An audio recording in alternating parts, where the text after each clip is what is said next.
Vamos lá então, amados. Hoje é a nossa terceira aula dessa série sobre violência doméstica e, na verdade, a gente está mergulhando profundo nesse tema para a gente também ajudar não se metendo na vida da pessoa, mas quando alguém vier nos procurar, porque geralmente acontece isso, as pessoas sabem que você é crente, elas sabem que você é um servo de Deus e elas, quando estão passando um problema, vão te procurar. E aí, como Paulo diz, para que você saiba responder.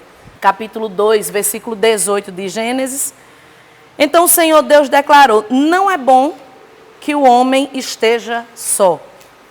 Farei para ele alguém que o auxilie e lhe corresponda. Eu acho interessante que Deus poderia ter criado a mulher primeiro e falar dessa frase. Mas isso tem um significado muito grande dentro de tudo que nós estamos falando aqui.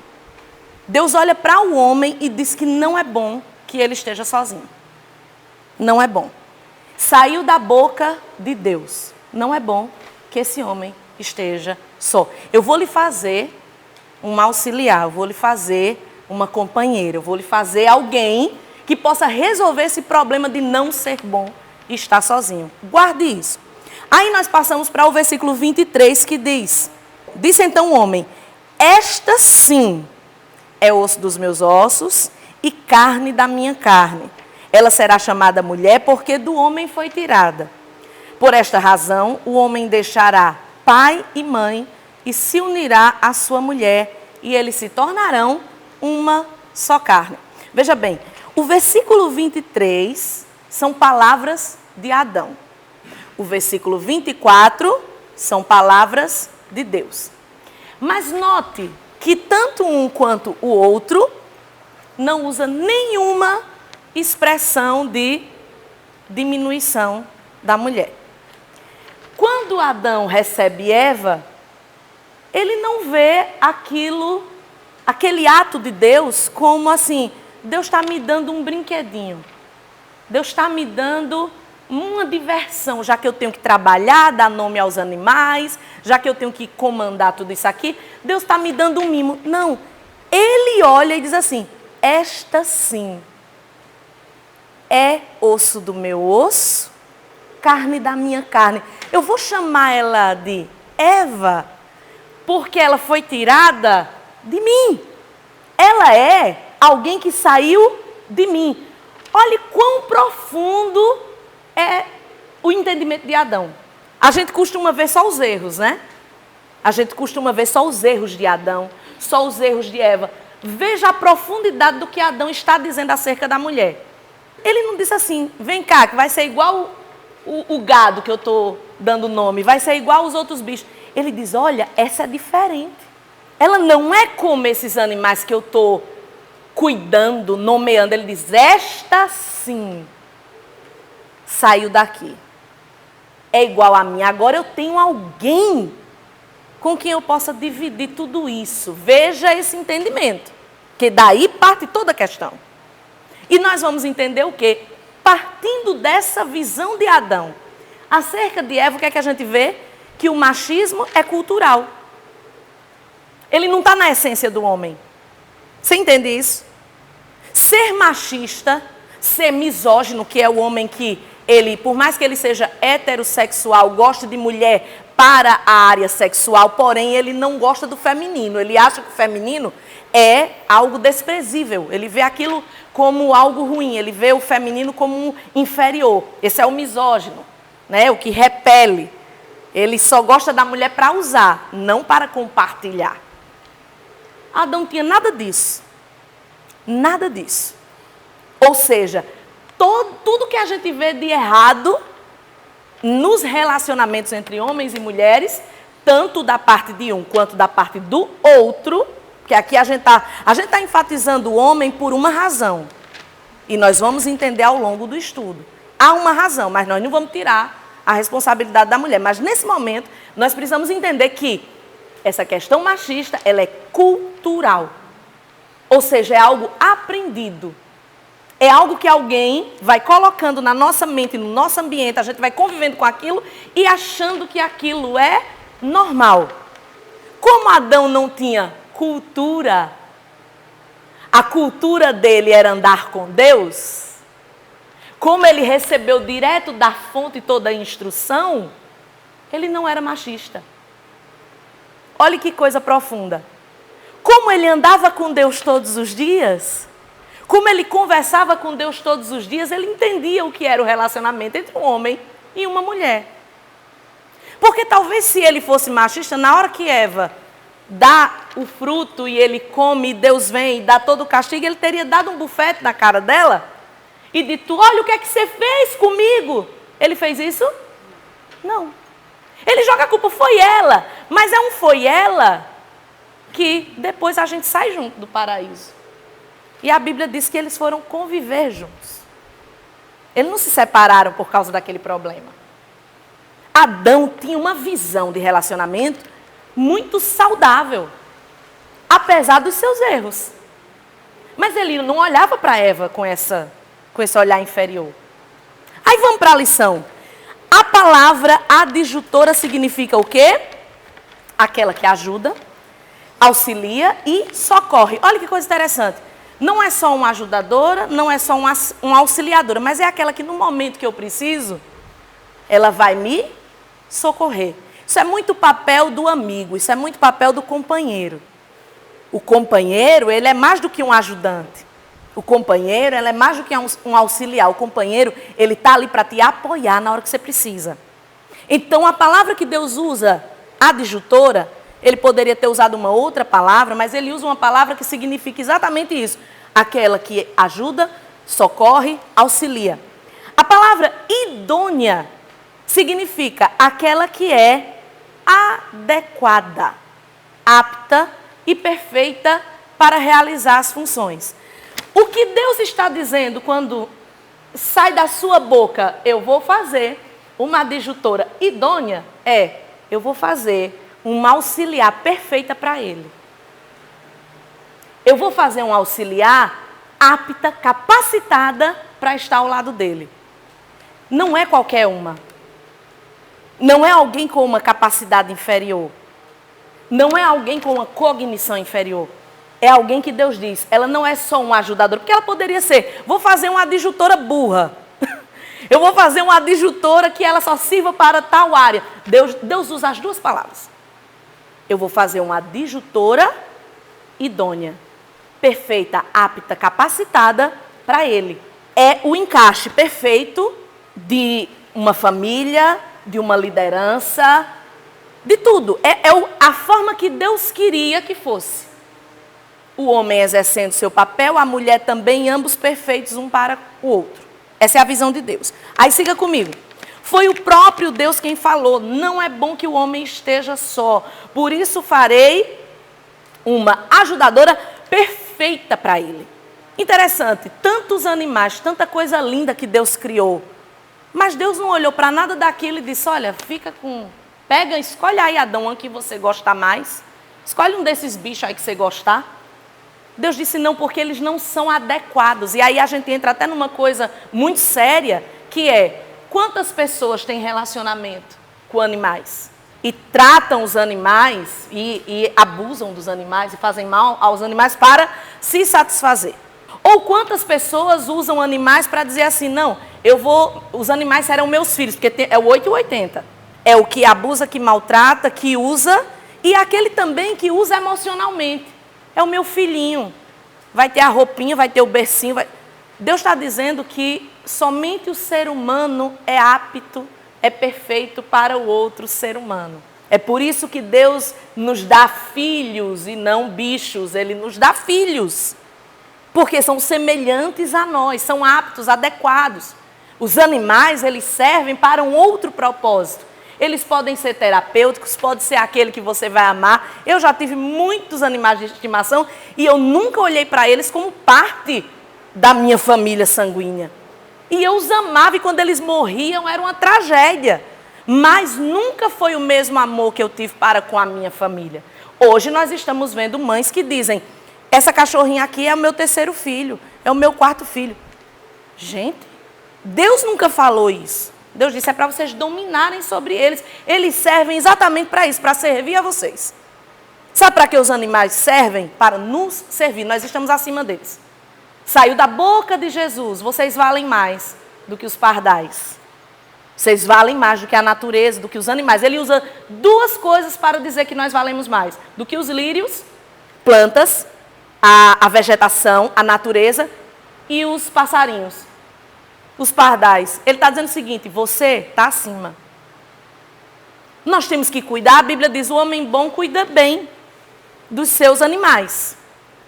Um homem bom vai cuidar, vai amar, vai proteger, mas ele vai entender qual é o lugar dele. Você vê que a sociedade está assim, cabeça para baixo, por conta de não entender essas questões. Porque a pessoa acha que quando você diz gente, não é para tratar cachorro que nem gente, aí acha que, já que eu não trato como gente, está dizendo que é para maltratar. Não, toda a vida a gente teve.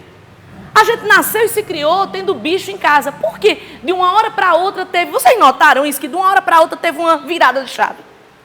Porque até 5 anos atrás, todo mundo tinha bicho, todo mundo gostava e estava tudo bem. Mas de repente o bicho ocupou um lugar. Eu acho que eles se reuniram no desenho. Aquele desenho lá, vamos reunir, vamos fazer alguma coisa. Eles se reuniram em algum lugar, fizeram uma pauta e disseram, agora nós vamos escravizar esses humanos. Só pode ser. Porque do nada o povo pegou um negócio com animal que a gente nunca tinha visto. Um negócio assim meio louco.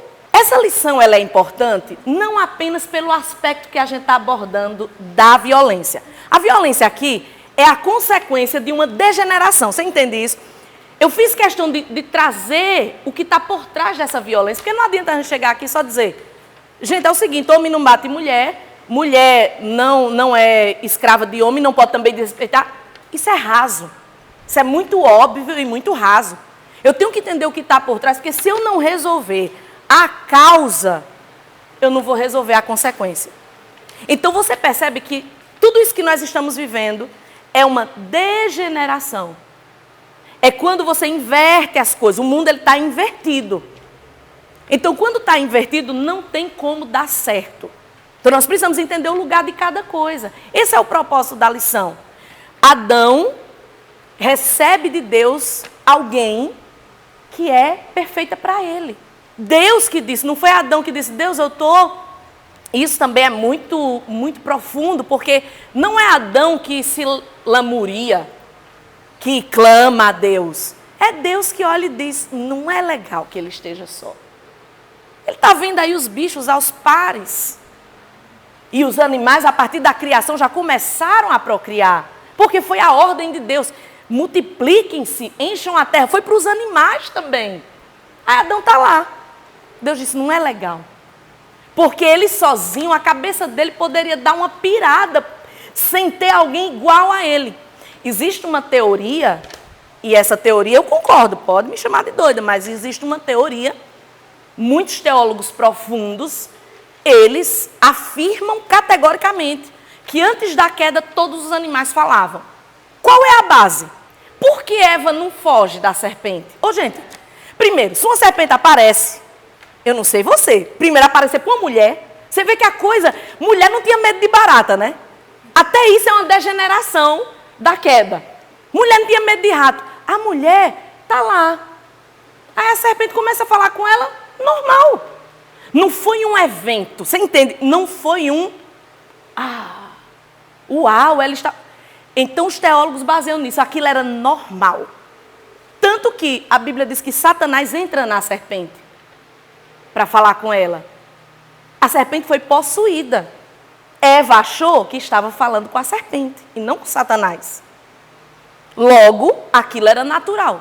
Da mesma forma, o andar sobre as águas de Jesus. Os teóricos, os teólogos também dizem isso. Adão era perfeito. Adão também era esse cara. Tanto que a Bíblia sempre diz o primeiro Adão, o segundo Adão. Primeiro Adão, o segundo Adão. Sempre colocando os feitos de Jesus, os feitos de Adão. Porque esse homem que Deus criou era um super-homem. Em muitas coisas. Em muitas coisas. Então, existem várias teorias. Olha, Adão andava sobre as águas. Adão conversava com os animais. Adão foi o primeiro doutor do Little. Foi o primeiro doutor do Little. Conversava com os animais. Porque, gente, não é... Se uma cobra aparecesse para qualquer... Primeira coisa, se ela aparecer, eu já ou travo e desmaio, que eu tenho essa questão. Ou eu desmaio, ou eu corro, alguma coisa. Eu não vou ficar conversando. A mulher fica lá. Era a Mulher Maravilha. né? Eu imagino Eva assim super... É a Mulher Maravilha com uma roupa, né? Ela não tinha, estava pelada, mas ela estava empoderadíssima. Era uma mulher assim muito diferente da gente. Adão e Eva era um negócio muito diferente. Muito diferente. Era a perfeição. Era a perfeição. Era o que Deus tinha na mente do que é perfeito. O que Ele queria para nós. Ela conversa. Você vê, Adão talvez conversasse com eles. Vamos conjecturar que ele conversasse. Só que Deus diz assim, não é legal, porque nenhum aí tem a ver com ele, nenhum vai entendê-lo. Não tem nada a ver, não é bom que ele fique só. Ou seja, Deus... Porque vamos olhar, o Deus machista que muita gente conhece por aí afora, é um Deus que não existe. No imaginário popular, Deus é machista. Que Deus machista é esse que não diz assim, caramba, esse homem é muito bom. Esse cara é top demais, esse cara é muito poderoso, ele não precisa de ninguém. Que Deus machista é esse que, ao invés, eu vou criar outro cara para esse cara. Esse cara é tão bom que eu vou criar outro cara para esse cara. Vou criar outro cara, eles vão fazer churrasco junto, eles vão tomar Coca-Cola, eles vão fazer piada junto. Deus não faz isso. Deus diz, não é bom, e eu não vou fazer um igual a ele, não. Eu vou fazer alguém que seja perfeito para ele. Eu quero que você entenda isso.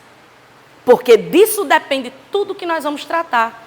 Aí o segundo pontinho diz, quando Adão olha para Eva pela primeira vez, ele não a viu como um ser inferior. Pelo contrário, ele disse, ela é osso dos meus ossos. Ela é carne da minha carne. Em outras palavras, sabe o que é que Adão disse? Ela é igual a mim. Ele disse assim, caramba, que legal, ela é igual a mim. Essa sim. Não houve ali uma visão distorcida, como a gente tem hoje. Hoje, muitos homens, e por que é que nós estamos ministrando essa lição? Porque muitos homens, às vezes até dentro da igreja, eles olham para suas mulheres assim, ó. No emocional, eles estão olhando de cima para baixo. Essa aqui é a mulher que Deus me deu. Deus me deu essa mulher para quê? Poxa, para me satisfazer, para fazer minha comidinha, para me dar meus filhinhos. Ele tem essa visão. Por mais que ele ame. Você entende que é uma coisa que a cabecinha não está no lugar, mesmo que tenha a melhor das intenções? Porque quando você olha com esse olhar, está errado. E Deus aqui faz algo fantástico, porque ele diz, eu vou tirar dele. Deus não cria outro boneco. Qual é a dificuldade de Deus de fazer outro boneco? Ó, aqui é uma parecida com você. Não. Ele tira dele. Para dizer assim, é a mesma essência. E Adão não precisou de uma pré-eleição, não. Porque o caminhar dele com Deus, a intimidade que ele tinha com Deus, fazia ele entender como Deus entende. Ele tinha o coração de Deus. Ele tinha a visão de Deus. Ele tinha a mente de Deus. Então ele olha para ela e diz, essa sim, gostei. Porque essa é carne da minha carne. Essa é osso dos meus ossos. Vou chamar ela de mulher. É tipo assim, o meu nome é, eu sou o Carlos. E essa aqui vai ser a Carla. Eu sou o José. E essa aqui vai ser a Josefa. Ou seja, é o mesmo nome com outra variação. No original, se eu não me engano, porque faz tempo que eu li a Bíblia em hebraico, mas se eu não me engano, a palavra é Ish e para a mulher, Isha. Ele viu o quê? Ela é diferente, né? Ela tem umas coisas aí que eu não tenho. Ela é outro modelo, né? E que sorte que ele teve, né? Já viu ela sem nada. Olha, rapaz, já dá para analisar tudo, né? Ele já deu uma analisada. Ele, opa, essa é, né? Mas ela é igual a mim. Ele disse, ela é um modelo diferente, mas ele não viu, ele não olhou por esse lado. Que ele podia dizer, ela é diferente. Ele disse, não, ela é igual, ela é osso do meu osso.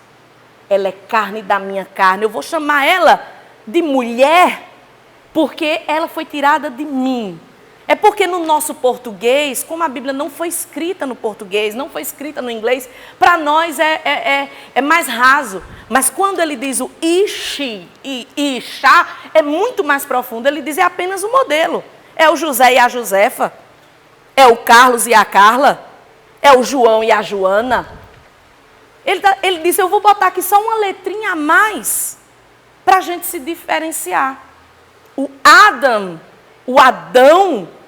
e a Eva, para nós parecem dois nomes tão diferentes. Não tem essa diferença no original. O Adão, o que veio da terra, e a Eva, a mãe. Ela vai ser a mãe de todo mundo. Vai começar tudo a partir dela. Então veja bem, ele olha para Eva com o mesmo olhar de Deus. Ele não olha de forma preconceituosa. Ele olha dizendo, ó, ela é igual. Terceiro pontinho que vocês leram aí diz, infelizmente, muitos maridos não conseguem ter a mesma percepção de Adão. Eles olham para suas esposas como se elas fossem seres de segunda classe. E é essa visão errada que leva ao abuso físico e emocional. Sim ou não, gente? Baseado em tudo que nós vimos aqui. Se você analisar o que leva um homem bater na sua mulher, se você analisar, para um cara bater em outro cara, ele analisa muito, sim ou não? O patrão às vezes maltrata, mas o cara fica pianinho. Porque o que acontece? Ele pensa nas consequências. Se eu bater, eu vou perder o emprego. Para ele brigar na rua, ele tem que estar muito louco, né? Ele tem que estar, como diz o povo, com o tóxico na cabeça.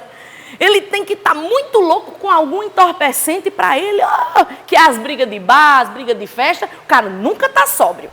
Ele tem que estar muito louco. Ou então, o cara que está no trânsito e está muito estressado e ele parte para cima. Mas você já notou como é o homem, ele faz um cálculo antes dele bater num outro homem? E quando é para a mulher uma coisa muito 0 a 100? Por quê? Por causa disso, a visão dele é, eu posso fazer o que eu quiser. Eu mando, eu sou o dono dela. Então veja que esse abuso, tanto físico quanto emocional, ele começa dessa visão. Se eu olho para você como alguém inferior, é óbvio que eu vou cometer algum mal a seu respeito. O Dr. Myers, eu tenho citado o livro dele porque eu recomendo para homens e mulheres. Existem 2 livros que mudaram a minha vida, assim, nesta área, que é O Propósito e o Poder das Mulheres e O Propósito e o Poder dos Homens. Provavelmente você chegaria numa prateleira e você é mulher, você dizia, eu vou pegar o das mulheres. Você é homem, você vai dizer, eu não vou comprar um livro de mulher, eu vou comprar o livro do homem. Eu li os 2, o pastor leu os 2. O ponto é, o das mulheres foi escrito para os homens. O dos homens escrito para as mulheres. Por quê? O Dr. Myers, com aquela sabedoria do céu, ele conseguiu colocar a visão de Deus acerca do que é o homem, a visão de Deus acerca do que é a mulher. Quando você lê esse livro, é para você entender o outro. Esse livro não é só para você se entender. É para você entender o outro. E uma das coisas que ele fala acerca disso, tanto em um livro quanto no outro, ele diz assim, quando você não sabe como algo funciona, o abuso é inevitável. Poxa, eu não sei como funciona o celular, eu começo a mexer num monte de coisa, aí trava. Eu não sei mexer no carro, aí eu abro o capô e começo ali a mexer para dizer que eu sei de alguma coisa. Vai quebrar. Qualquer coisa que a gente não saiba como manusear, como utilizar da forma correta, nós vamos abusar daquilo. Até um objeto, a gente comete esse tipo de abuso. É um móvel, é um eletrodoméstico, é um celular, um carro, uma moto. Se eu não sei usar, vou abusar daquilo. Ele disse, a mesma coisa acontece quando um homem não entende o que é uma mulher. O abuso é inevitável. Talvez não seja nunca físico, porque o físico é um extremo.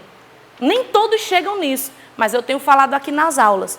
A maioria começa no abuso emocional. Falei aqui quantas mulheres estão piradas por conta de serem abusadas na mente. São aquelas palavrinhas, você é burra, você é incompetente, também tu não faz nada certo, tu não serve para nada, tu só serve para estar em casa mesmo, tu me faz vergonha. Palavrinhas que vão deixando a mulher se sentindo pior do que o cocô do cachorro. Então, isso é o quê? A falta de entendimento do que é o outro. Porque se eu faço isso, eu não sei o que é. A criança, naturalmente, ela tem, óbvio, a índole é uma coisa que a Bíblia fala sobre ela, que é aquilo que já nasce com a gente, né? Que a gente chama de instinto, mas é a índole. A Bíblia diz que até uma criança você conhece pelas obras dela. Tem criança que é ruinzinha, precisa ser doutrinada. Já tem criança que naturalmente ela é mais calma, ela é amorosa. Isso é o temperamento, é a personalidade, é a índole.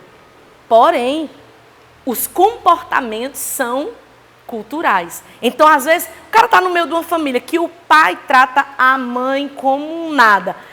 Porque ele viu o vô tratar a avó como um nada. Aquela criança vai fazer o quê? Reproduzir. Uma palavra que eu odeio, mas vou ter que usar. Nós estamos aqui desconstruindo uma cultura errada. Que muitas vezes a gente vem para Jesus, a gente entrega a nossa vida, mas existem coisas lá dentro que vêm da nossa criação, como diz o filósofo contemporâneo Wesley Safadão, é o 1% vagabundo que ainda vem com a gente e a gente não deixa Deus mudar. Porque a gente acha que não está errado. Porque é isso aí, não, é assim mesmo. Tem homem que está na igreja e ele adora a Deus, e ele ama Jesus, mas ele trata a mulher que nem um lixo, mas na cabeça dele não é errado. Aí você diz, pastor, como é que pode? Porque é isso que você está dizendo, é a cultura. Eu cresci nesse ambiente. Eu vivo nesse ambiente. Meus amigos fazem isso. Meus vizinhos fazem isso. Você entende? A gente é rodeado. Por isso que nós, como igreja, nós precisamos entender que o nosso propósito e a nossa missão não é só falar de Jesus de forma religiosa, mas é também de forma cultural. Qual foi a cultura do reino que Jesus veio implantar? Nós estamos falando aqui de cultura do reino, que é diferente do mundo. Por isso que a gente não pode viver que nem o mundo. Às vezes a pessoa nem sabe por que está fazendo aquilo. Por quê? Por causa do ambiente. E é isso que a gente tem que aprender, até porque nós estamos aqui com pais, mães, jovens que vão construir suas famílias. Precisa entender, porque você vai ver o quê? Poxa, talvez os meus pais, talvez os seus pais tenham sido esses homens. Cabe a você agora quebrar. Quebrar na cabeça dos seus filhos e na cultura do seu lar. Olha, até aqui foi tudo errado, mas agora aqui é a cultura do reino. Aqui é diferente. Eu acredito nos papéis, eu acredito biblicamente nos papéis de homem e de mulher. O mundo aí chama de sexismo porque eles acham isso de uma forma pejorativa. Eu não estou falando da forma pejorativa, eu acho que existem propósitos diferentes entre homens e mulheres. Mas se nós somos cooperador um dos outros, e no casamento nós somos isso, a mulher é o que é uma ajudadora, significa que nós temos uma cooperação. Qual é o problema do homem ajudar a sua mulher? Porque às vezes, sabe o que acontece? Às vezes a pessoa diz assim, o homem, mas eu trabalho.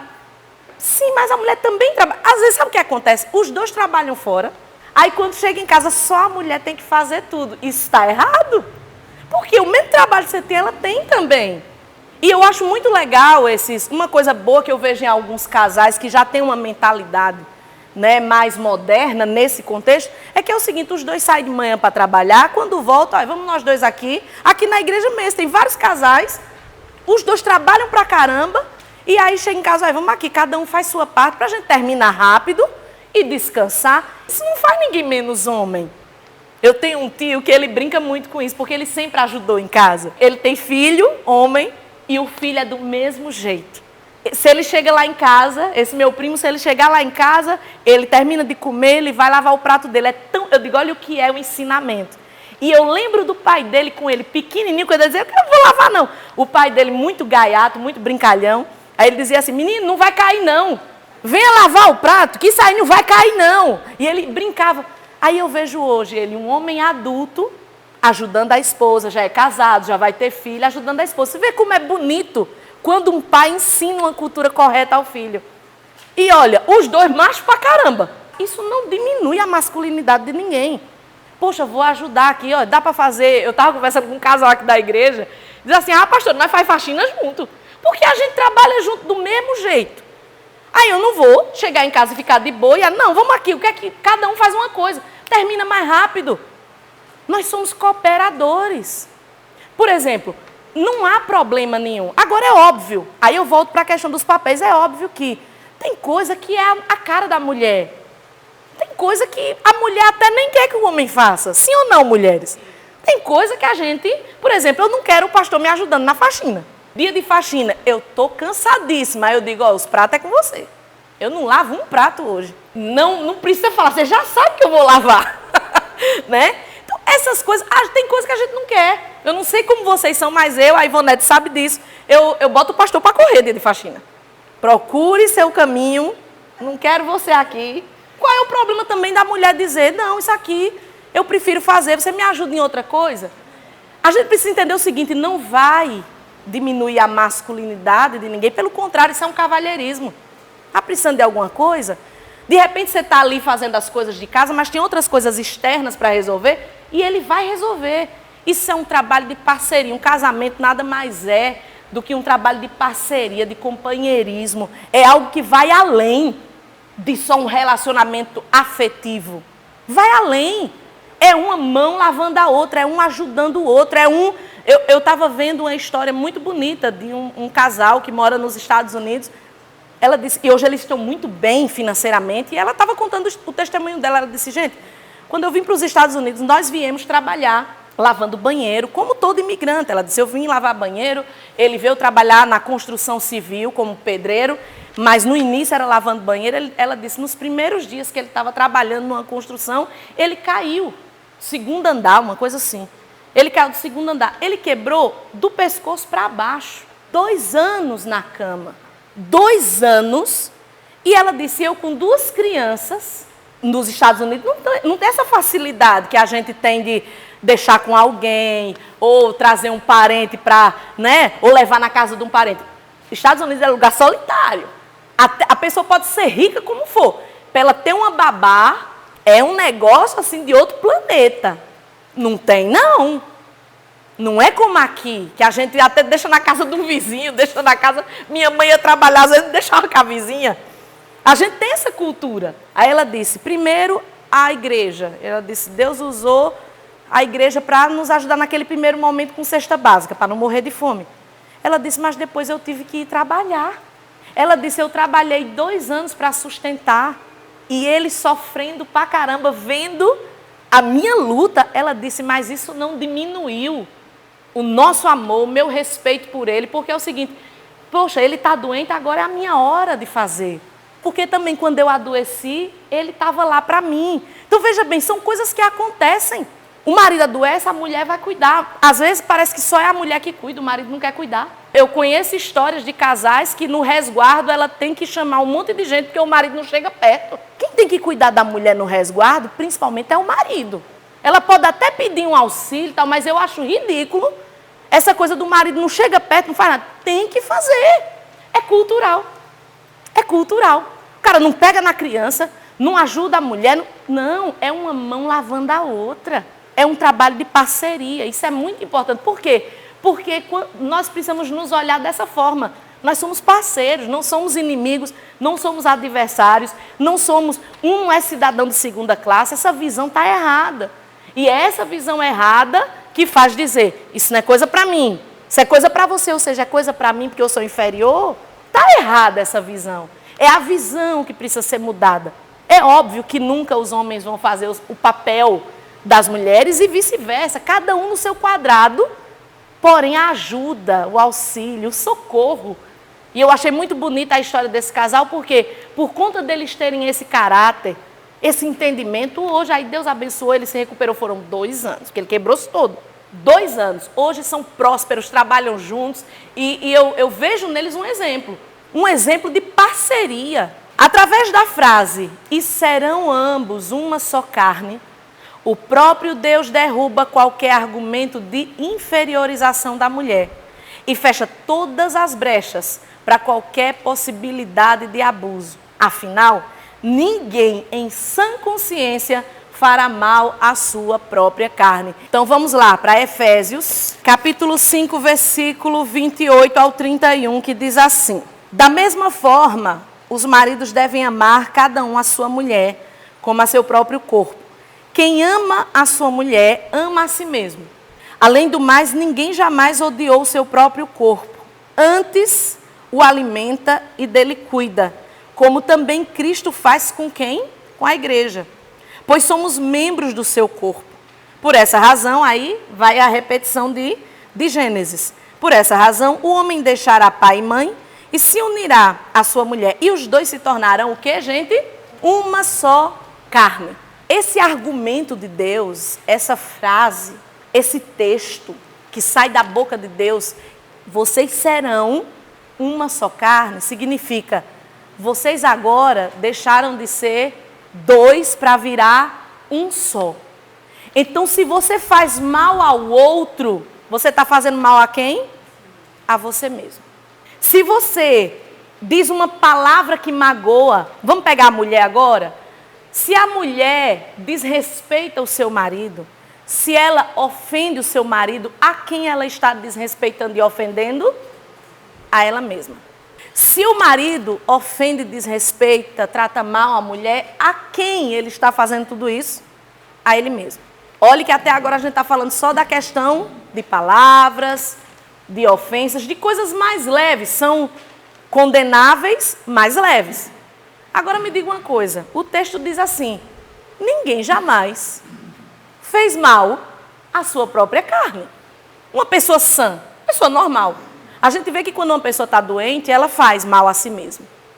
A gente vê, por exemplo, uma pessoa que tira a sua própria vida, ela está doente onde? Na mente.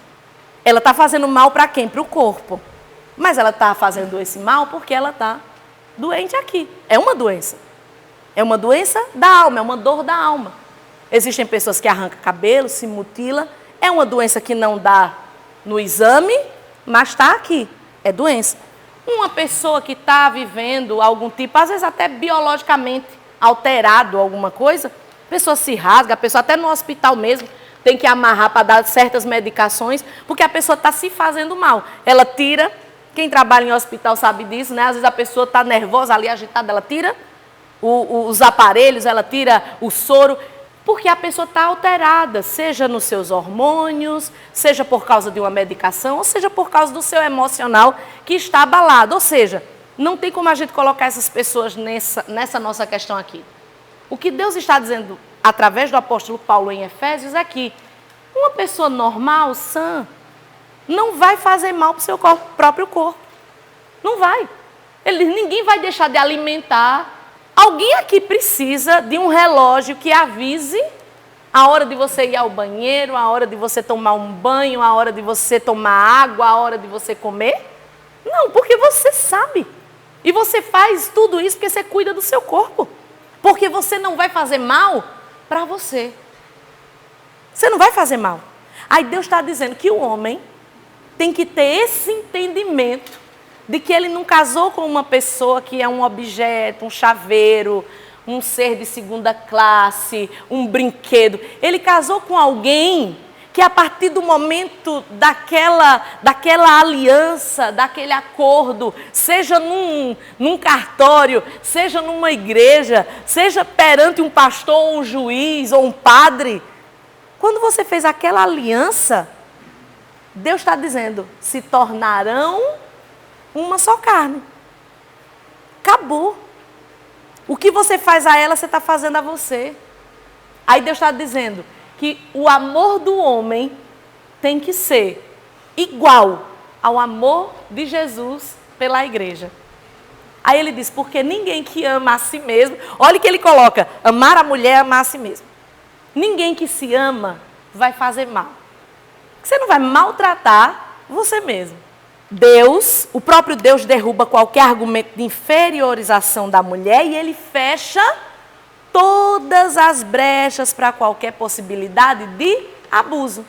Vocês são uma só carne. Se você faz mal a ela, está fazendo mal a você. Ou seja, se você fizer esse mal, você está doente. Tem algo em você que precisa ser resolvido. E quando eu falo doente, eu não estou isentando a responsabilidade. Porque às vezes a gente diz assim, fulano fez isso que ele está doente. Isso não isenta a responsabilidade. Aqui a gente está fazendo uma constatação. Não está dizendo que tadinho, bateu na mulher porque está doente. Não é isso. A gente está dizendo que uma pessoa que tem a sua vida equilibrada não vai fazer isso. Porque em alguma coisa, nem que seja na cultura, ele está desequilibrado. Ele não está dentro do propósito de Deus. Ele não é o Adão. Ele não caminha com Deus. Porque aí é onde entra a questão. Eu não acredito, e eu abro esse parênteses aqui. Eu tenho muito pé atrás com pessoas que se dizem muito espirituais e que não são sensíveis à voz do Espírito Santo, para mudar o seu caráter. Exemplo, uma pessoa que diz que ora, uma pessoa que diz que Deus fala com ela, mas continua maltratando a mulher, maltratando os filhos, maltratando as pessoas, maltratando. Eu não acredito nessa sua comunhão com Deus, porque a comunhão de Adão com Deus fez Adão olhar para Eva e dizer, ela é igual a mim. A comunhão de Adão com Deus fez ele entender que aquela mulher era a resposta para a vida dele. Então como é que você, porque eu não sei vocês, mas para mim é o seguinte, a oração e a leitura da Bíblia, ela não me faz ser melhor para os outros. Ela me mostra meus erros e me faz consertar os meus erros e ser melhor primeiro para mim, para que essa melhora minha alcance os outros. Porque essa história de eu conheço a palavra só para ensinar vocês e ela não muda nada em mim. Quando a Bíblia diz assim, ó, aquele que mentia não mente mais, aquele que roubava não rouba mais. Ela está dizendo o seguinte, muda meu filho, quando você aceita Jesus, muda aqui, muda hábitos, muda pensamentos. Então como é que você não? Eu deixei de beber, mas eu não deixo de maltratar minha mulher, porque eu não vejo que isso é errado. Eu não acredito nesse atuar do Espírito Santo na sua vida. Biblicamente eu não acredito. Porque quando o Espírito Santo entra, o ouvidinho se torna sensível. A gente erra, viu? Não é que quando o Espírito Santo está na nossa vida a gente não vai errar. A gente erra, só que a paulada vem na mesma hora. Quando você comete o erro, quando você fala o que não deve, quando você age como não devia, o Espírito Santo já vem e diz, você fez o que não deveria, vá lá pedir perdão. Uma pessoa cheia do Espírito Santo, ela está pronta para pedir perdão. Ela está pronta para pedir perdão para o seu marido, para a sua mulher. Ela está pronta para dizer, desculpa, eu estava de cabeça quente. Toda pessoa que eu vejo, e aí eu falo dos crentes, porque não adianta a gente falar do mundo. Toda pessoa que eu vejo, que a pessoa é crente, é da igreja, mas ela faz as coisas erradas e não consegue pedir perdão, é porque o Espírito Santo não está aperfeiçoado nela. Porque se tem uma coisa que o Espírito Santo quebra na gente, é a arrogância. Ele quebra, porque ele é o contrário disso. Ele quebra a nossa cabeça dura, ele quebra o nosso coração duro, ele tira as escamas, como Paulo diz. Ele faz uma pessoa como... Ele faz um guerreiro como Moisés. Esse tipo de homem, cheio de Deus, cheio do Espírito Santo, cheio da unção, o encontro na sarça, o chamado, faz esse homem ser chamado de o homem mais manso que pisou sobre a terra. Eu acredito nesse atuar do Espírito Santo. Eu não acredito num atuar que muitos dizem que a pessoa apenas vira uma chave religiosa. Eu frequentava o bar e agora eu frequento a igreja, mas os meus hábitos continuam os mesmos. O meu pensamento acerca de mulher, de filhos, de tudo. O meu pavio continua curto. Não. E é Paulo que diz, o Espírito Santo não está aperfeiçoado em você. Você tem gotinhas, mas você ainda não deixou ele trabalhar. Você entende? Então, eu desconfio muito disso. Eu desconfio muito. Porque quando o Espírito Santo trabalha em você, você pode ser um analfabeto que nunca leu a Bíblia. O Espírito Santo começa a trabalhar e você começa a ver, isso aqui é errado. E eu já vi, viu? Eu já vi homem que era bruto virar um homem de Deus. Eu já vi mulher bruta virar mulher de Deus. E sem muita leitura, sem muito estudo. Porque o Espírito Santo é diferente de estudo e de leitura. Tem gente que parece que quanto mais ora, mais jejua, mais lê, mais estuda, mais ruim fica. Eu conheço um monte de gente que vive de monte em monte orando.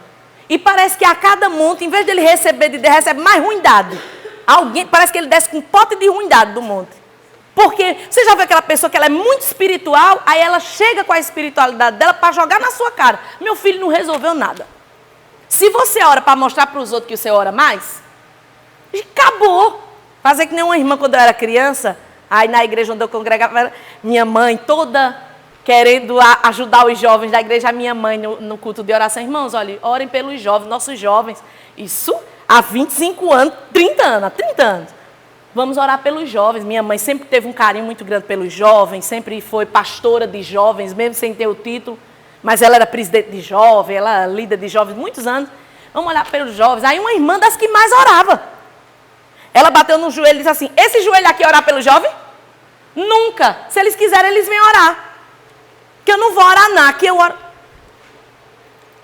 Que oração é essa, minha filha? Que tu tá aí, em vez de tu entender, poxa, eu sou uma intercessora, eu tenho que orar, porque para o jovem é mais difícil essa prática, principalmente o jovem novo convertido, ele precisa ter um encontro com Deus para poder ele ter o hábito. Não, a meu joelhinho aqui, ó.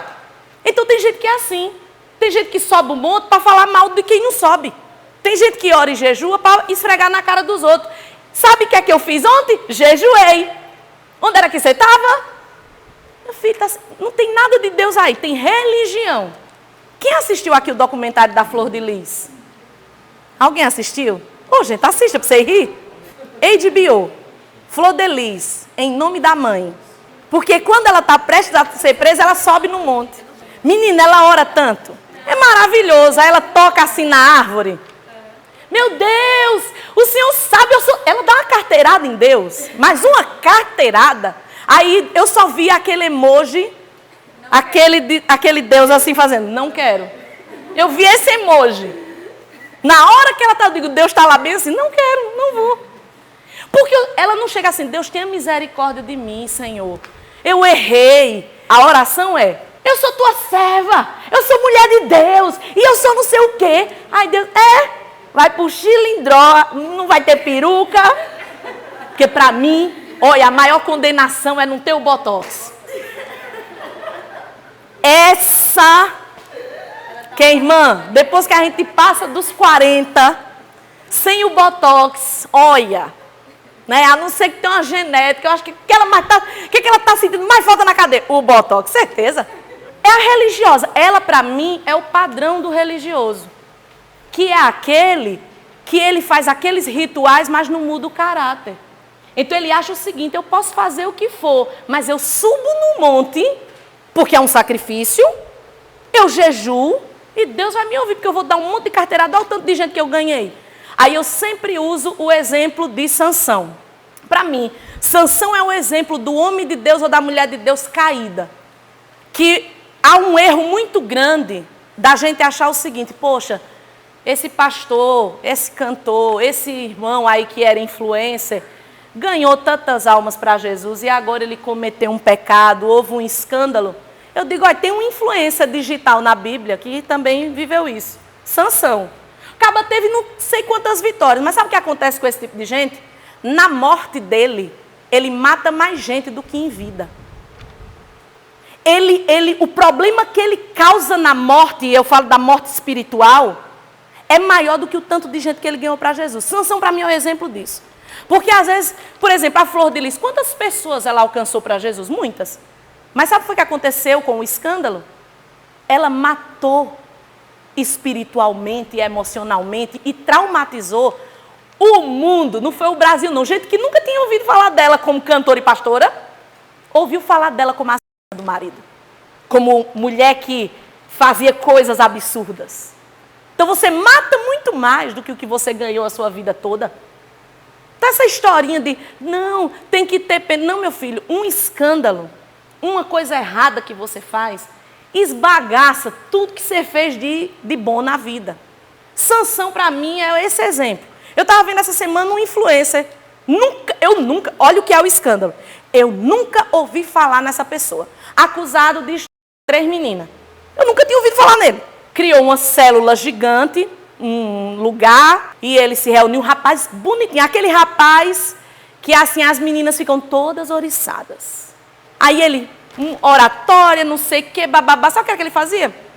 Aí ele saía, aquela história da comunhão. Comunhão, aí ele ia para a casa de uma, ficava com uma. Ia para a casa de outra, mas no altar ele derramando poder. Eu nunca tinha ouvido falar desse rapaz. E o trabalho dele na internet, nesse lugar, poxa, ganhou muitos jovens. Só que o escândalo dele chegou para mim. Você entende a proporção? Por isso que não tem essa de dizer, Deus, a Flor de Lis, ela achava que tinha. Eu fiz tanta coisa. Assim, minha filha, tu fez assim para o reino e tu fez assim para o Satanás. É proporção. Porque é uma coisa que essa geração não tem muito, senso de proporção. As pessoas não perderam, isso aí é um negócio que a pessoa não sabe. Proporção é, tu fez esse tanto, tu ganhou 1000 vidas para Jesus e tu escandalizou um país de 200 milhões de habitantes. Tem Tem gente que mais nunca vai entrar na igreja por conta disso. Ponto. Você não sabe quantas pessoas, por causa disso da Flor de Lis, não vão entrar numa igreja. Esse caso agora da cantora. Quantas pessoas estão dizendo, gente, quem matou a cantora? Um bispo, um cantor, um baixista, um pastor? Um baixista, é? O cara toca baixo. Que batalha, viu? Mas diz que ele era pregador também. Quantas pessoas vão olhar para isso e dizer, minha gente, a igreja é um lugar perigoso. Você entende o perigo? Esse parênteses aqui é para você entender. Olha o que um escândalo faz, gente. Satanás é sujo e quem se deixa levar por Satanás, não adianta você vir com suas carteiradinhas, não. O não te conheço de Jesus, quando Jesus disse, afastai-vos de mim, é isso que, meu filho, você está achando o quê? Você fez um negócio desse tamanho para o reino e você fez um negócio desse tamanho para Satanás. Você está querendo que eu lhe dê algum tipo de recompensa?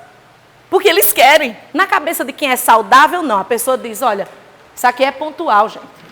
Tem gente ruim em todo canto. Mas na cabeça da massa, a massa diz assim, e os tipos do pastor? Tu vai para a igreja, cuidado. Olha o que isso causa. Olha o que isso causa. Você derruba mais gente na sua morte do que você salvou em vida. Gideão foi o maior guerreiro de Israel da época. Foi o grande. O cara foi um mito da época. Serviu de nada. Porque o tanto de gente que ele matou, e a Bíblia diz, Gideão matou mais gente na sua morte do que ele fez em todas as guerras para salvar. O psicopata, ele nasce. Porque o psicopata, ele é um ser que a Bíblia fala dele. A Bíblia diz que aquele que o Senhor fez torto, quem é que vai endireitar? A Bíblia fala do homem mau, ímpio, é o psicopata. Porque quando Deus diz assim, o pecador, ele sempre diz que ele tem a chance da redenção. Mas existem pessoas, quando a Bíblia fala o homem mau, o homem ímpio, esse é um tipo de pessoa, é uma classe de pessoas que eles nascem desprovidos dos sentimentos de nobreza. Amor, compaixão, empatia. E é uma coisa que, por exemplo, pastora, a Bíblia fala deles, fala, mas a Bíblia não diz o porquê. O psicopata é um mistério do porquê. Ele é desprovido. Por isso que nasce, não é algo que ele adquiriu ali no ambiente. O ambiente fomenta. O ambiente é o adubo e a água para ele crescer. Da mesma forma que o ambiente saudável, isso a própria ciência diz. Um psicopata não é um assassino. Um psicopata é alguém desprovido de sentimentos e que ele, naturalmente, por ele ser desprovido, ele vai fazer mal a muita gente. Então, é o estelionatário que nunca pegou numa arma, nunca matou ninguém. Mas ele dá aqueles golpes no velhinho, na mãe, é aquele que vem da casa da mãe, é aquele que dá o golpe no irmão dele, é o que dá golpe no filho. Puxa, o meu filho, ele dá golpe. Porque ele é desprovido desse sentimento. Ele só tem um sentimento, eu preciso me dar bem. Eu preciso me dar bem. Não temos a resposta do porquê. Mas a própria ciência diz que ele existe. E aí eu pego essa parte para dizer o seguinte, nós crentes precisamos estudar sobre isso. Aprender sobre isso, porque muitas vezes nós estamos querendo que pessoas que o próprio Deus diz se afaste e você, por essa compaixão, você traz para o seu convívio e você diz, mas eu estou orando. Mas Deus está dizendo, quem vai endireitar o que eu fiz torto? Eu acho muito triste porque assim, eu fico me colocando no lugar dos pais. Eu conversei com um pastor, teve um pastor, e ele na época que ele veio aqui, ele estava fazendo doutorado e ele atendia várias pessoas. Ele disse, nada é mais triste para um pastor, que é pastor e psicanalista, ou pastor e psiquiatra, ou pastor e psicólogo. Ele disse, no meu caso, nada é mais triste do que chegar numa casa como eu cheguei, um filho de 15 anos, e estava ameaçando. Ele fazia coisas assim com os pais, bem pesadas, e ameaçando, e os pais dizendo, ele está endemoniado, pastor. Vá lá na minha casa orar por ele. Aí o pastor, fui autorizado, o menino autorizou eu ir lá conversar com ele, 15 anos. Aí ele disse, e eu sentei com ele e conversei algumas coisas. Nada de perguntar, a expertise do profissional. Ele não foi lá dizer, meu filho, não, ele fez aquela coisa do profissional. Aí ele ficou um tempo com esse garoto e saiu. Aí quando ele saiu, ele marcou uma reunião com a família, longe do menino. Ele disse: Eufrates, como é triste a gente chegar nesse ponto, mas eu tenho que falar a verdade. Ele disse: vocês querem viver, internem ele. Porque ele não tem jeito, não é demônio, pode orar de rachar. Não é demônio, no sentido de possessão, não é. E ele está com a firme convicção de matar vocês. Olha que triste, mas não adianta você chegar, porque, gente, a gente está falando aqui de perigo de vida. Nós não estamos falando aqui da violência doméstica. Por exemplo, teve uma moça, uma jovem senhora apanhando do marido, vai procurar quem? O pastor, porque quem está numa igreja vai procurar o seu pastor. Pastor, me ajuda. E ela foi e abriu o coração. Pastor, estou apanhando. E os dois ali, né, ele não era crente, mas ele ia na igreja de vez em quando e ela crente. O pastor disse: minha irmã, vá orar. Aí ela foi orar. Aí ela. Vocês entendem como a coisa é grave? Porque nós cremos na regeneração, nós cremos na libertação. Jesus pode fazer qualquer coisa. Mas eu não sei o que é que está por trás daquela situação. Não é só a minha oração que resolve. Existe todo um contexto. Eu não sei em que momento essa criança foi concebida e o que é que está por trás de toda a cultura adquirida por essa criança para dizer: vá orar. Você entende como é grave? Então, esse ponto de violência que a gente fala é muito sério. Então você entende como é grave quando você chega para alguém que a fumaça já está e você diz: vá orar. É perigoso, gente. Eu jamais vou fazer isso com qualquer mulher que chegue para mim e diga alguma coisa parecida. Eu não vou. Eu não vou dizer também: se separe, faça. Não, eu vou dizer: minha filha, o conselho, vou lhe botar 2 caminhos. A decisão é sempre sua, nunca minha. Mas eu não vou lhe dar conselho e dizer que o mundo é rosa e tudo vai dar certo, porque não só depende da gente, depende do outro lado. É muito perigoso quando a gente vai nessa coisa da religiosidade, dizer: vai orar porque tu não sabe o que está do outro lado. Nem deu tempo você fazer. Que às vezes Deus permite, poxa, Deus é bom, mas às vezes Ele permite certas tragédias para nos ensinar. Toda pessoa que disser para você assim: você foi agredido ou agredida, né? Pode acontecer. E ele diz assim: vá orar para... Desconfie. Que os grandes guerreiros da Bíblia, né? Nunca os exércitos estavam todos em alerta ou dormindo. Tem a galera que dorme e tem a galera que está em alerta. A vida, como Jesus disse, né? A nossa vida é mais preciosa do que tudo. Então nós temos que proteger. Submissão e amor. Esse é um ponto crucial, porque, meu Deus do céu, como se fala besteira dessa questão da submissão. A Bíblia não diz que todas as mulheres devem ser submissas aos homens. Isso aqui é muito importante. A submissão é um princípio do acordo matrimonial entre marido e mulher. Então, a gente estava até conversando, né, sobre isso. Tem nada a ver que mulher é submissa a homem. Esposa é submissa ao marido. Aqui nós temos vários solteiros e solteiras. Vocês são iguais, tá? Essa história de porque o menino é o homem e eu sou a mulher. Vocês são iguais, você não deve nada a ele, nem ele deve nada a você, porque vocês não têm acordo nenhum acerca disso. Porque no mundo tem essa ilusão, às vezes até dentro de algumas igrejas, não, os homens estão acima. Quem disse? Isso é uma coisa do casamento. Menina solteira, ela é submissa a pai e mãe. Rapaz solteiro é submissa a pai e mãe. Ponto. Saiu de casa, é maior de idade, tem a sua vida, você é submissa a Deus. Nessa história, não, eu sou submissa ao homem. Não existe, tá? Primeiro ponto fechado. Aí o primeiro pontinho fala do termo submissão. A palavra grega para submissão é upotasso. Agora veja, e por que grega? Por que não hebraica? Porque nós estamos falando de um texto do Novo Testamento. Então é a origem. A palavra usada lá é upotasso, que significa, guarde isso, atitude voluntária de ceder, de cooperar, de assumir responsabilidade e de levar a carga.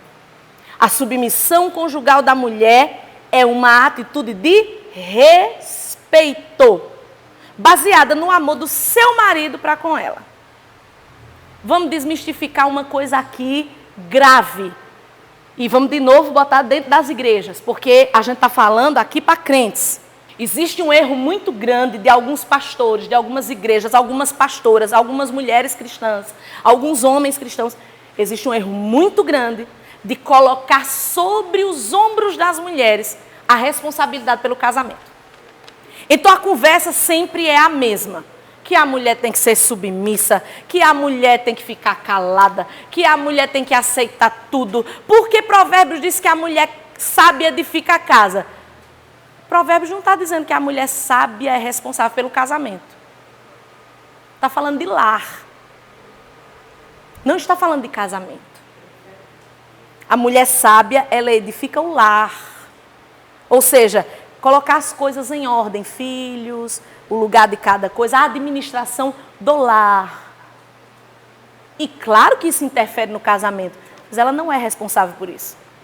Eu vejo muita gente colocando sobre os ombros das mulheres a responsabilidade, porque fica calada, se sujeita, diz sim para tudo, que não é isso. Aí eu quero ler no original. No original, o primeiro versículo do capítulo 3 de Pedro diz assim: mulheres, sujeitem-se cada um a seu marido, a fim de que, se ele não obedecer à palavra, seja ganho sem palavra pelo seu procedimento. Sabe o que é que Pedro está dizendo aqui? Irmã, teu marido não é crente? Respeite-o, honre-o, porque ele vai ver a tua conduta e vai aceitar Jesus baseado na tua conduta. Não é para um marido agressor. Não se sujeita, independente dele ser crente ou não, não se submeta a um homem agressor. Não se submeta a um homem que não ama, porque o mesmo texto vai dizer: vocês, maridos, sejam sábios no convívio com suas mulheres e tratem-nas com honra, por ela ser a parte mais frágil, para que não sejam interrompidas as suas orações. Lá em Efésios diz o quê? Que o homem tem que amar a mulher como o seu próprio corpo, como Cristo amou a igreja. Submissão é uma condicional de um amor. Não existe, tire da sua cabeça. Mulher não tem que se submeter a um homem que não a honra e não a respeita, porque é uma condicional.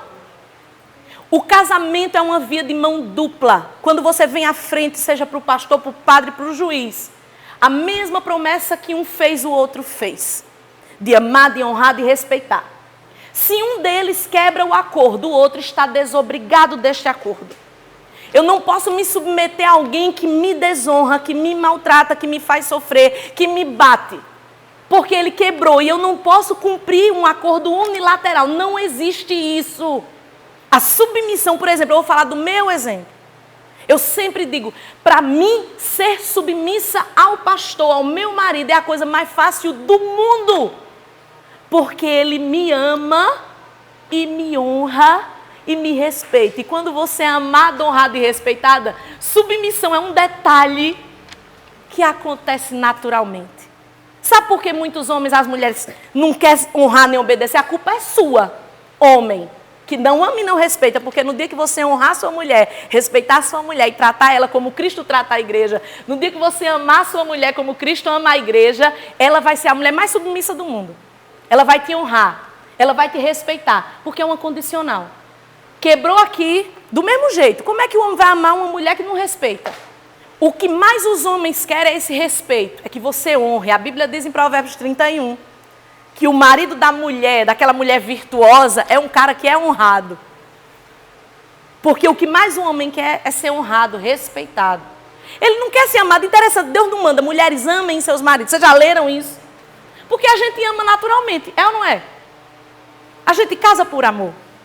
Ah, mas o homem casa por amor. Mas ele tem dificuldade de, depois do casamento, demonstrar esse amor.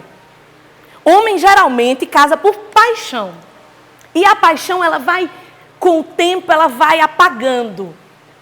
Se esse homem não tiver a sabedoria de entender o que é o verdadeiro amor, ele começa a maltratar, ele começa a tratar como um ser de segunda classe. Agora, o homem que ama a sua esposa, ele sempre vai demonstrar isso. E ele vai ter como reciprocidade o respeito, a honra da sua esposa.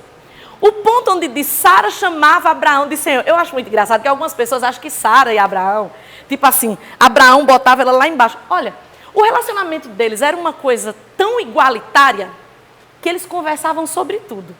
E é ela quem chega e diz, meu filho, eu quero que você tenha o herdeiro. Tá aqui, minha escrava. Ele amava tanto essa mulher que ele diz, não, vamos esperar na promessa. Ela disse, mas eu não quero, porque a promessa é sobre a sua vida. Esse era o nível de relacionamento. Pastora, isso é uma coisa, foi certo? Erradíssimo. Abraão pagou um preço altíssimo por aquele erro. Sara também precisou Deus vir dizer, ei, é da sua mulher que eu vou dar o herdeiro. Mas veja que casal unido. O Senhor como é que eu chamo o pastor? Quando eu estou me referindo a ele, eu não digo Eufrates. Eufrates é o meu marido em casa. Diante das pessoas, ele é o meu pastor. Então, quando a gente diz, pastor, eu estou respeitando diante das pessoas. Mas não há tratamento inferior, como ele também me chama de pastora.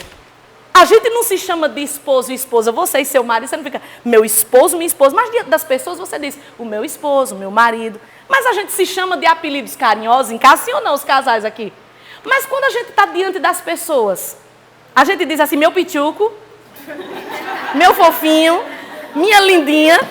Não, porque é ridículo. Quem faz isso é ridículo ou não é? É uma coisinha de não, porque a gente diz, poxa, é o meu marido, né, gente? É minha esposa.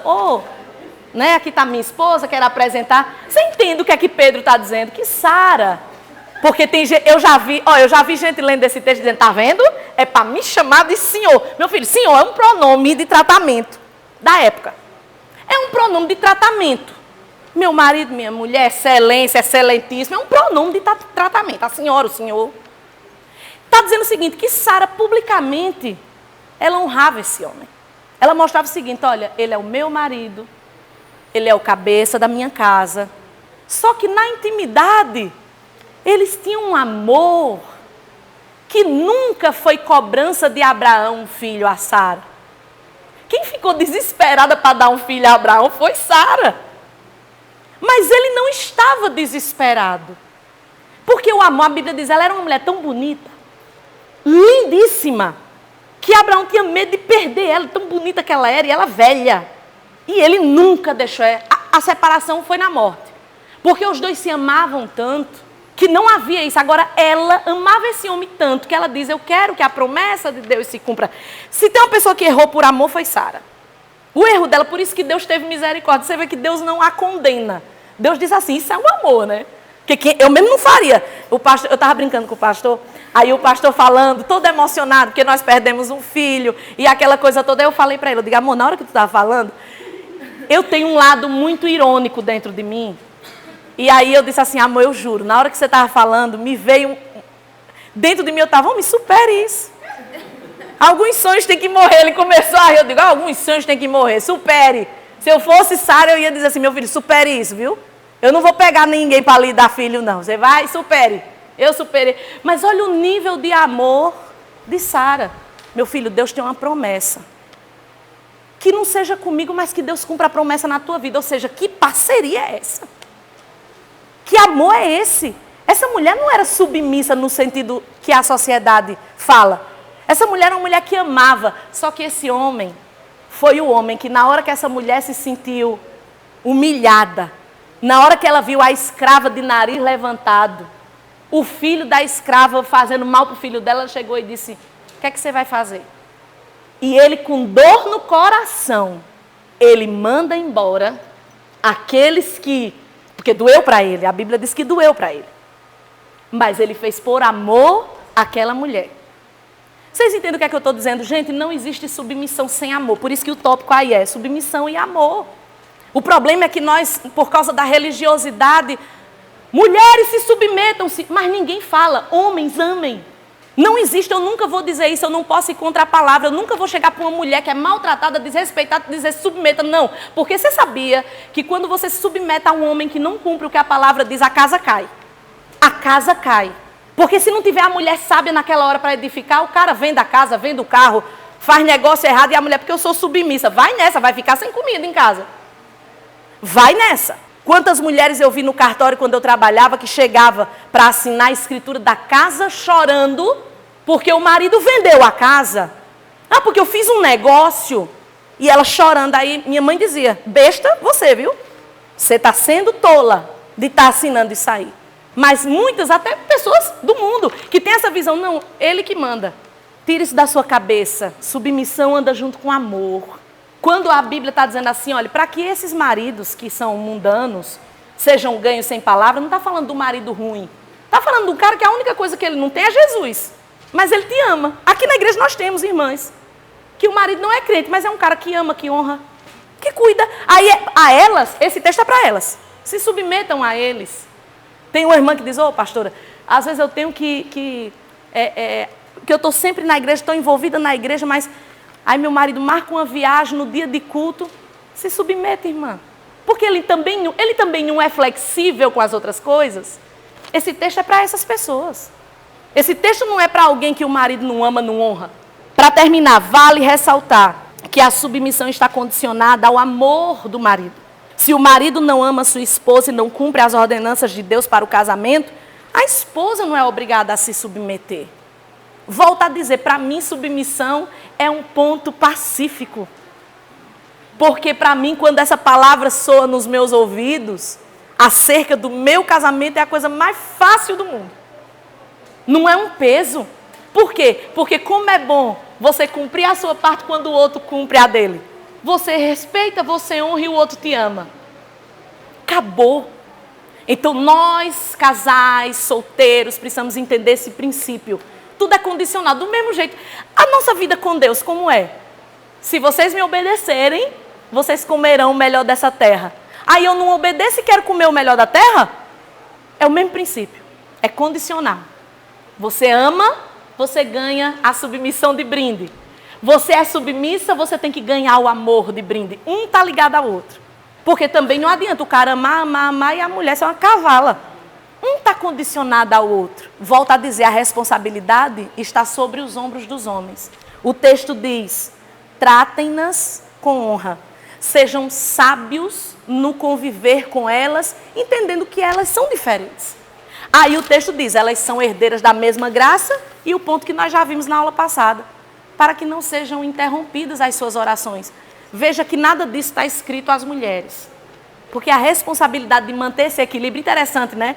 A gente fala tanto da mulher sábia. A mulher sábia, mulher sábia, mulher sábia, é congresso de mulheres sábias. Congresso de mulher virtuosa. Cadê o homem sábio? E o homem que honra? E o homem que tem tato para lidar com esse ser tão complexo? Cadê? Não tem o congresso. Congresso dos homens virtuosos, de honra. Vamos criar aqui na igreja. Congresso dos homens para cuidar das mulheres. Não adianta só as mulheres aprenderem a ser sábias, maravilhosas, lindas. E os homens? Se não houver, eu sempre, quando eu e o pastor, nós aconselhamos casais, nós deixamos muito claro. Gente, sabe quando vai dar certo? Quando os dois quiserem. Porque não adianta, tu vai ser a mulher sábia, tu vai ser a mulher que ora, e o cara vai continuar sem querer nada disso. O contrário, do mesmo jeito, o cara em santidade, buscando a Deus, tratando você bem, amando, honrando, sendo um homem de Deus, que tem mulher que eu digo, meu Deus, ganhou na loteria e não sabe. E maltrata o cara, não respeita, não honra, não cumpre nada que a Bíblia diz. Nunca vai dar certo porque você não quer. Uma vez eu falei para uma pessoa, casamento é o segredo. Qual é o segredo? Vou fazer 25 anos de casada terça-feira. O segredo é a gente querer ser feliz. Não tem essa coisa de fórmula mágica. Precisa querer, porque quando a gente quer ser feliz, eu quero ser feliz. O que é que eu faço? Eu abro mão de muita coisa errada que eu cometo, de meus temperamentos, eu peço perdão, eu vou tentar, vamos resolver? Não vamos dormir brigado, não, vamos resolver, porque eu quero ser feliz. Se os dois tiverem esse pensamento, você vai viver 100 anos com a sua esposa, você vai ter um casamento maravilhoso. Quando os dois querem. Esse é o segredo. Amém, gente? Ficamos por aqui.